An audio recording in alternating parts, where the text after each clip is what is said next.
से बने हुए हैं। आज नमस्कार साथियों, पर्वत पैगाम डिजिटल न्यूज में आप सभी का स्वागत है। अक्सर इस वक्त मैं ऋषिकेश में मौजूद हूँ और सेवन कलर्स होटल यहाँ पर एक नया खुला है। सर, पहले आपका बहुत बहुत स्वागत है।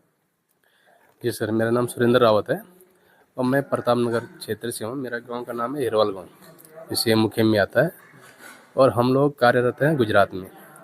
हमारे दो कंपनी, एक seven colour multi cuisine restaurant and banquet है, दूसरा रावत हॉस्पिटलिटी है।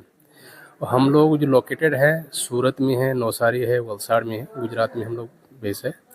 और उत्तराखंड में हमारा नई टिहरी में ऑलरेडी एक होटल है, बेकरी है रावत केक स्टूडियो, जो आपकी न्यू टिहरी में है, बोराड़ी में है, चंबा में है, कानाताल में है। अब 15 तारीख हम लोग ओपन करने जा रहे हैं लमगांव में। गांव का नाम है हिरवाल गांव, रावत केक स्टूडियो। अभी आपका लमगांव में भी खुलने वाला है। आप प्रताप नगर क्षेत्र से आते, गाँव थोड़ा सा बता दीजिए अपना।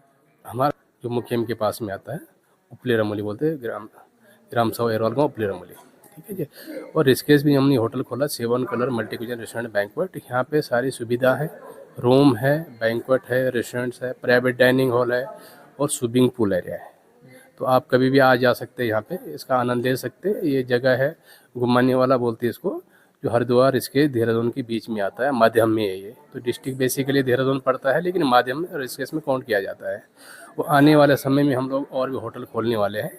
वो हम लोग मैक्सिमम एम्प्लॉयमेंट जनरेट करते हैं। आज हमारे पास जो भी एम्प्लॉय है 400 450 एम्प्लॉय जो काम करते हैं, कार्यरत है, उसमें मैक्सिमम उत्तराखंड के लोग हैं। मैं पूछना चाहूँगा आपसे कि आप के पास 400 के स्टाफ के आसपास आपने बताया कि आप अधिकतर उत्तराखंड के लोगों को ही रोजगार देते हैं कि बाहर के भी कुछ एम्प्लॉय हैं आपके साथ?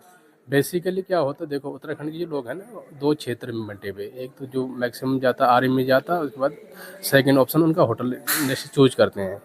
वो हमारे पास मैक्सिमम लोग जो है 80% लोग जो है उत्तराखंड से, कुमाऊं क्षेत्र के हो या गढ़वाल क्षेत्र के हो। तो हमारे पास वही लोग ज़्यादा, वो इस इंडस्ट्री में उन्हीं लोगों का अच्छा स्किल है। और अभी हम लोग उत्तराखंड में इसलिए आ रहा है कि धीरे धीरे यहाँ पे एम्प्लॉयमेंट जनरेट करें, क्योंकि अभी ऐसा समय आ रहा है जैसा मैरिज डेस्टिनेशन का टाइम है। तो लोग ये चाहते हैं कि एक उत्तराखंड में कोई अच्छा रिजॉर्ट मिल जाए तो वहाँ एक मैरिज डेस्टिनेशन करें, जिससे कि इकोनॉमी में काफ़ी बेनिफिट उत्तराखंड को हो सकता है। अगर कोई गुजरात का व्यक्ति या महाराष्ट्र का या राजस्थान का या पंजाब का व्यक्ति उत्तराखंड में एक डेस्टिनेशन मैरिज करता, बच्चे की शादी करता, तो कम से कम वो शादी 1.5-2 करोड़ की जाती है। तो उतना इनकम जनरेट यहाँ पे हो सकता है। तो मैं समझता गवर्नमेंट को भी इसमें फोकस करना चाहिए था। तो मैक्सिमम जब पैसे बाहर से आएंगे तो यहाँ पे एम्प्लॉयमेंट जनरेट होगा। आज हमारा आदमी क्यों विदेश जाना चाहता है, कोई फॉरेन जा रहा है, क्यों जा रहा है? क्योंकि उसके पास यहाँ पे कोई एम्प्लॉयमेंट नहीं है। अगर उसको उसी पैसा में या उसका आधा पैसा में उत्तराखंड में रोजगार मिले, तो अपना परिवार को नहीं छोड़ना चाहेगा।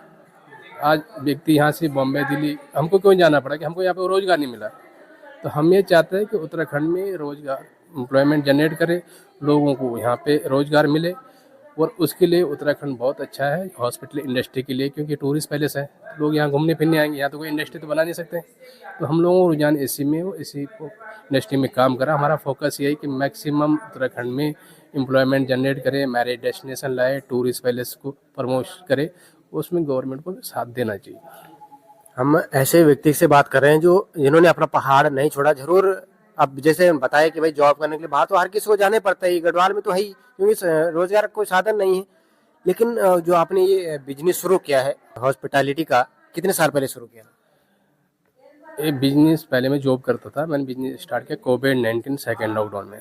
पहले मैं जॉब करता था। बेसिकली मैं होटल इंडस्ट्री से हूँ। मैं किसी 5 स्टार कंपनी में जनरल मैनेजर था, जहाँ मेरा सैलरी 2.5 लाख रुपये था। और कोविड-19 में एक ऐसा टाइम आया कि नौकरी चली गई, तो हमारे पास कुछ व्यवस्था नहीं थी। तो उस टाइम पे हमने एक छोटा सा सूरत में अपना होटल खोला था, seven colour multi cuisine restaurant banquet. फिर एक खोलते खोलते आज की डेट में हमारे पास जो है 7 हमारे seven colour multi cuisine restaurants and banquet है, जो हम लोग अभी ऑपरेट कर रहे हैं। और 10 जगह पे ऐसा है जहाँ हमारा मैनेजमेंट चलता है, रावत हॉस्पिटलिटी मैनेजमेंट है। तो मैनेजमेंट बेसिकली क्या होता है कि जैसा आज ताज है, ताज की कोई होटल नहीं, वो एक ऑपरेटिंग कंपनी है। तो रावत हॉस्पिटलिटी वो ऑपरेटिंग कंपनी है। हमारा जो मिशन है 2032 तक हमको 1500 एम्प्लॉयमेंट जनरेट करना है, वो भी इसी इंडस्ट्री में। तो हम लोग ऑपरेटिंग कंपनी, वो हम कैसे काम करते हैं कि जिस कंपनी को प्रॉफिट कोई चला नहीं पाता, जो बुरी रूप से डूब चुकी है, हम ऐसे प्रॉफिट को हाथ में लेते हैं, उसको धीरे धीरे चला के उसको एक अच्छा प्लेटफॉर्म में प्रॉफिटेबल में लाते हैं। तो किसी के पास अगर ऐसा कोई है जो बिजनेस नहीं कर पा रहा, नहीं चला पा रहा, क्योंकि खोलते सभी लोग हैं, तो चलाने के लिए स्किल की ज़रूरत पड़ती है। मैं नहीं समझता कि हमारे इंडस्ट्री के अंदर हमें पैसे की ज़रूरत नहीं है, हमें स्किल की ज़रूरत है, वो हमारे पास है। तो हमें पैसा नहीं चाहिए, हम स्किलर लोग हैं, तो स्किल को डेवलप करेंगे तो एम्प्लॉयमेंट इजीली जनरेट हो जाएगा। तो जो किसी के पास ऐसे प्रॉपर्टी नहीं चला पा रहे, हम उसको ले सकते हैं, उसको चलाएंगे आराम से। एक होटल को चलाने के लिए वो पद आपने बताया जनरल मैनेजर, और जो हॉस्पिटैलिटी जितने भी युवा कार्य कर रहे हैं उनको आप क्या संदेश देना चाहेंगे? आप अपने 5 तत्वों से पूरी दुनिया बनी हुई है, और हम 5 तत्वों से बने हुए हैं। आज के लोग क्या अपना सुख सुविधा के लिए जो है उन 5 तत्वों को छोड़ रहे हैं। आज मैं जिस क्षेत्र से आता हूँ, तो मैं साल भर में एक बार अपने गाँव आता, क्योंकि मैं हर व्यक्ति को ये समझाता कि हमेशा उसके लिए सबसे बड़ा उसकी माता है, पिता है, उसका इष्ट है, उसका कुल है, उसका गुरु है। जिन व्यक्ति ने इन लोगों का मान सम्मान किया है, इनको याद किया, उसकी दुनिया की कोई ताकत उसको पीछे नहीं छेड़ सकती। पहला तो ये है। दूसरा, कर्मठ होना जरूरी है, क्योंकि कर्म ही सब कुछ है, बाकी कुछ नहीं है। तो आपको अपने काम बहुत ईमानदारी से काम करना होता है। कई लोग बोलते हैं कि बेईमानी है, कि किसी से पैसा मांगना वो बेईमानी है। मेरी नज़रों में वो बेईमानी है नहीं। जो व्यक्ति अपना कार्य अपना ईमानदारी से नहीं करता, उससे बड़ा बेईमान दुनिया में कोई है नहीं। मान लो कि आज मैं किसी व्यक्ति को कहीं पे रखता हूँ, और मैंने उस पर पूरा भरोसा कर दिया कि ये काम तुमको करना है, तो उसको वो काम ईमानदारी से करना चाहिए। अगर वो ईमानदारी से करेगा तो आगे बढ़ेगा। अगर उसमें उसके मन में कुछ बेईमानी आती है तो वो व्यक्ति आगे नहीं बढ़ सकता। लास्ट में से मैं ये देना चाहूँगा, जो भी कार्य क्षेत्र में आप काम करें उसको बहुत हॉनेस्टली आप काम करें।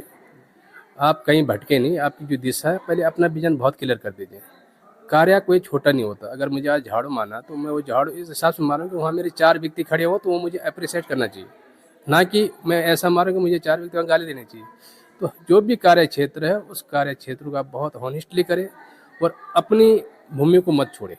आप दुनिया के किसी भी कोने में रहो, कितने बड़े भी हो जाओ, तो हम जो एक्चुअली में हमारे दादा बाप माँ बाप, हमें उस हिसाब से रहना चाहिए। अपना छोटी सुविधा के लिए हमें कोई चीज़ों को छोड़ना नहीं चाहिए। अपनी मान मर्यादा नहीं छोड़नी चाहिए, परंपरा नहीं छोड़नी, बोली भाषा बिल्कुल नहीं छोड़नी चाहिए। मैं आज गुजरात में रहता हूँ, पर मैं ये बोलता हूँ सबको कि जितनी शुद्ध गढ़वाली आज मेरे बच्चे बोलते हैं, मैं समझता हूँ यहाँ कोई नहीं बोलते। जब हम लोग यहाँ पे आते हैं घरों में, तो जो मेरे गाँव के लोग, अड़ोस पड़ोस के गाँव बच्चे टिहरी में रहते हैं, इसके लमगम रहते हैं, वो हिंदी में बात करते हैं। हमारे बच्चे गुजराती गढ़वाली में बोलते, तो मेरे बच्चे कई बार बोलते हैं, पापा इसको तो गढ़वाली नहीं आती, यहाँ रहता है, हमको तुम बोलते गढ़वाली सिखाओ। तो अपने को व्यक्ति को अपनी बोली भाषा नहीं बोलना चाहिए, अपना रहन सहन खान पीन नहीं बोलना चाहिए। हमारा जो पहले खान पीन है, मोटा अनाज है, झंगोरा है, कोदा है, कौड़ी, इस प्रकार का प्रयोग करो अपनी बोली भाषा से, क्योंकि यही संस्कार ही सब कुछ है। पढ़ाई आपको हर स्कूल में मिल सकते हैं, संस्कार दुनिया के कोने में आपको नहीं मिल सकता। संस्कार आपको अपने घर से मिलेगा। तो जैसे आपका रहन सहन खान पीन घर का रहेगा ना, बच्चा वही सीखता है। तो हमें क्या करना है, एज ए पेरेंट्स, हमें अपने बच्चों को उधर फोकस नहीं करना चाहिए कि बेटा पढ़ाई में ध्यान दो। हमें फोकस ये करना चाहिए हमारा घर का रहन सहन खान पीन कैसा, हमारी बोली भाषा कैसा, क्योंकि बच्चा सीखता वहीं से है। पढ़ाई तो बाहर से सीख लेंगे, पर ये तो कल्चर कहाँ सीखे, वहीं सीखेगा, घर से सीखेगा। जो मेरा घर का संस्कार वही मुझे मिलेगा। आज हम पूजा पाठ करते हैं या कोई भी कार्य करते हैं, तो पूजा पाठ से नहीं, हम भगवान से बात करते हैं, भगवान नहीं करते। वो इसलिए किया जाता है कि ताकि मेरा बच्चा मेरे को देखे और पीछे वो भी करते रहे, तो अपनी मर्यादा पे रहे। तो हम ये मैसेज देना चाहते हैं कि व्यक्ति को, मैंने जैसे बोला 5 तत्व होते हैं, हर व्यक्ति 5 तत्व से बना हुआ।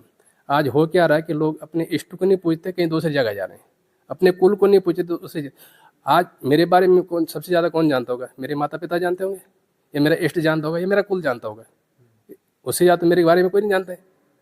तो हम लोग क्या करें, धीरे धीरे उसको छोड़ के जा रहा है, दूसरी जड़ों को पकड़ रहे हैं, वेस्टर्न कल्चर को अपना रहे हैं। हमें वेस्टर्न कल्चर नहीं अपनाना, हमारा जो कल्चर है वही हमको बरकरार रखना चाहिए। तो मैं सबको ये मैसेज देना चाहूँगा, जो भी लोग अगर इस प्रकार के इवेंट करते हैं, तो लोगों को मैक्सिमम प्रेरित करें कि भाई अपनी जो कल्चर है उसमें आप बने रहें। बहुत बहुत धन्यवाद सर। धन्यवाद साहब।